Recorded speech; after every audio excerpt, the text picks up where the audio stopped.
Hello student, তোমরা যারা ক্যালকাটা ইউনিভার্সিটির আন্ডারে সেকেন্ড সেমিস্টারের ছাত্রছাত্রী আছো, এখন তোমাদের ইএনভিএস অর্থাৎ পরিবেশবিদ্যা সাবজেক্টের ক্লাস আছে।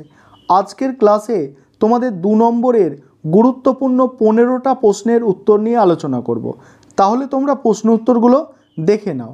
1 নম্বর প্রশ্ন কি আছে দেখো।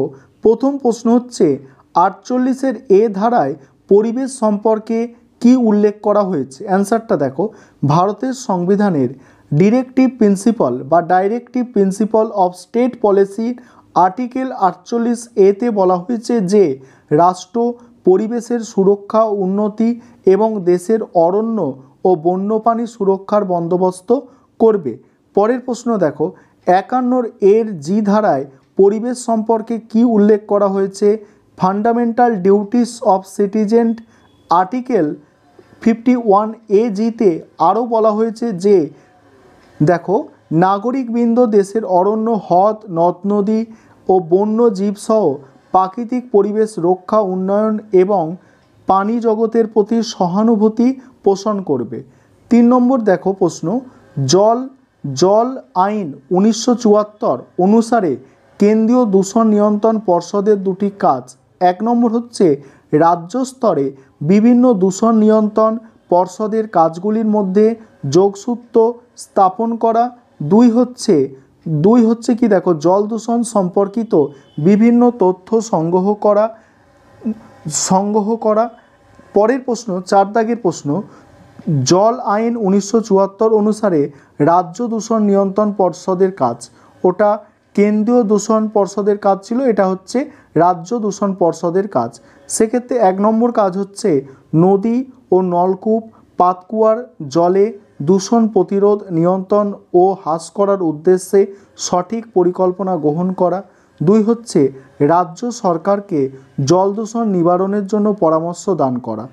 পরে 5 নম্বর প্রশ্ন দেখো, জল আইন 1974 এর অন্তর্ভুক্ত দুটি ব্যবস্থা। 1 নম্বর হচ্ছে এই আইনের 24 ধারা অনুসারে কোনো ব্যক্তি নদী, পুকুর, জলাশয়, পাতকুয়া বা তার পাড় ও তলদেশে কোনো ধরনের বিষাক্ত ও দূষিত পদার্থ ফেলতে পারবে না।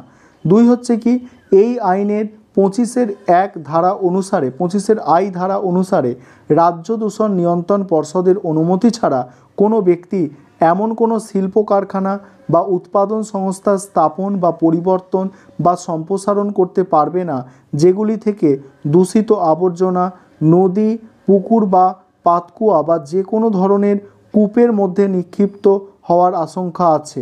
তারপরের প্রশ্ন, বায়ু আইন 1981 অনুসারে রাজ্য দূষণ নিয়ন্ত্রণ পর্ষদের দুটি কাজ। 1 হচ্ছে দেখো, বায়ু দূষণ প্রতিরোধ ও নিয়ন্ত্রণের জন্য রাজ্য দূষণ নিয়ন্ত্রণ পর্ষদ সার্বিক পরিকল্পনা গ্রহণ করবে এবং ওই পরিকল্পনা রূপায়ণ করবে। এই বিষয়ে রাজ্য সরকারকে পরামর্শ দেবে। তারপরে বলা হচ্ছে 2 নম্বর পয়েন্ট, বায়ু দূষণ নিরোধক অঞ্চলের সীমা ও নির্দিষ্ট করবে ও প্রয়োজন মতো ওই সীমানার পরিবর্তন করতে পারবে। বায়ু দূষণ সংস্থার সমীক্ষা করবে, বায়ু দূষণ সংক্রান্ত সমীক্ষা করবে। 7 নম্বর প্রশ্ন, বায়ু আইন 1981 অনুসারে দুটি ব্যবস্থা লেখো। 1 নম্বর হচ্ছে দেখো, বায়ু দূষণ প্রতিরোধের উদ্দেশ্যে কোনো ব্যক্তি রাজ্য দূষণ নিয়ন্ত্রণ পর্ষদের অনুমতি ছাড়া কোনো শিল্প স্থাপন করতে পারবে না। 2 হচ্ছে শিল্প সংস্থাগুলি বায়ু দূষণ করতে পারবে না, বায়ু দূষণ প্রতিরোধের জন্য উন্নত প্রযুক্তি ও যন্ত্রপাতির সাহায্য নেবে। 8 দেখো, বন্যপ্রাণী সুরক্ষা আইন 1972 অনুসারে পানি বলতে কি বোঝানো হয়েছে। দেখো, আলোচ্য আইন অনুসারে পাখি, উভচর প্রাণী, মেরুদণ্ডী প্রাণী, সরীসৃপ, তাদের শাবক এবং পাখি ও সরীসৃপদের ক্ষেত্রে তাদের ডিমকে প্রাণী হিসাবে গণ্য করা হয়েছে। 9 দাগের প্রশ্ন, বন্যপ্রাণী সুরক্ষা আইন 1972 অনুসারে গবাদি পশু বলতে কি বোঝানো হয়েছে। গবাদি পশু বলতে মহিষ, ষাঁড়, উট, গরু, পোষা হাতি, গাধা, ছাগল, ঘোড়া, খচ্চর, শুয়োর, ভেড়া এবং তাদের বাচ্চাদের বোঝানো হয়েছে। তারপরে দেখো, বন্যপ্রাণী সুরক্ষা আইন 1972 অনুসারে বন্দি প্রাণী কারা দেখো,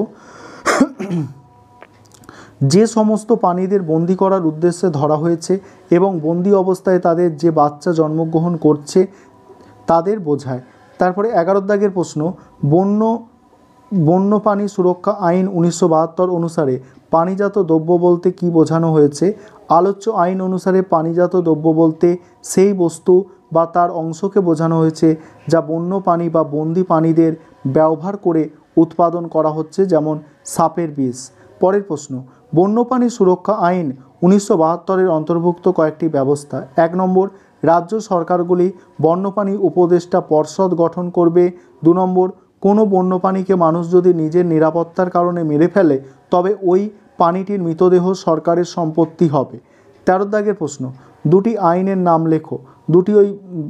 দুটি আইনের নাম, বন আইনের নাম আর কি এটা হবে। ভারতীয় বন আইন 1927, যেটাকে ইংলিশে বলা হচ্ছে দেখো দ্য ইন্ডিয়ান ফরেস্ট অ্যাক্ট 1927, আরেকটা হচ্ছে দ্য ফরেস্ট অ্যাক্ট 1980। তারপর দেখো কিয়োটো প্রোটোকল কি? পরের প্রশ্ন, কিয়োটো প্রোটোকল 1997 সালে জাপানের কিয়োটো শহরে অনুষ্ঠিত ইউনিসেফ এর বর্ধিত অধিবেশনে 4টি গ্রিনহাউস গ্যাসের নিঃসরণ নিয়ন্ত্রণে চুক্তি করা হয়। এই কার্যক্রম কিয়োটো প্রোটোকল নামে পরিচিত। প্রসঙ্গত ভারত এই চুক্তিতে 2002 সালে সই করেছে। তারপর দেখো মাল্টিক চুক্তি বা মাল্টিক প্রোটোকল কি? মাল্টিক চুক্তি বা মাল্টিক প্রোটোকল হলো 1987 সালে সম্পাদিত একটি আন্তর্জাতিক চুক্তি যার উদ্দেশ্য হলো ওজোন স্তরের পক্ষে ক্ষতিকর বস্তুর উৎপাদন ও ব্যবহার ধীরে ধীরে সম্পূর্ণ বন্ধ করে দেওয়া। এই ছিল তোমাদের গুরুত্বপূর্ণ 15টা 2 নম্বরের প্রশ্ন। আরেকটা বিষয় তোমাদের এখানে বলবো, তোমাদের জন্য অনলাইন কোচিং ক্লাস চলছে। কেউ যদি অ্যাডমিশন নিতে চাও এই নম্বরে যোগাযোগ করতে পারো, 9123005218। এই নম্বরে তোমরা যোগাযোগ করে অ্যাডমিশন নিতে পারো।